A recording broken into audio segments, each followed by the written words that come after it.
Forte mobilisation au Japon contre les lois de défense du Premier ministre Abe.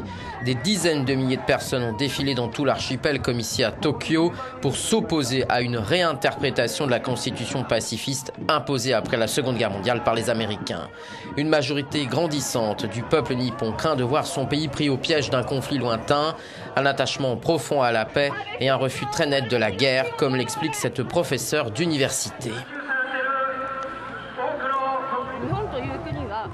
Si je devais décrire le Japon avec une phrase, je dirais une nation pacifique. Il est inimaginable de détruire la paix. C'est irréaliste de jeter cette crainte sur cette nation.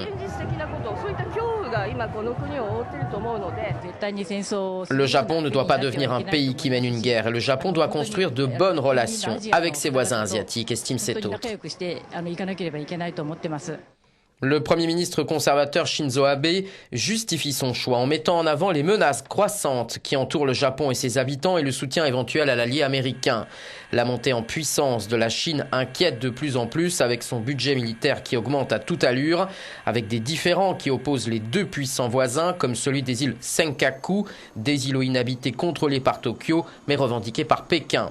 Autre menace prise très au sérieux par les autorités nippones, la Corée du Nord et son caractère imprévisible.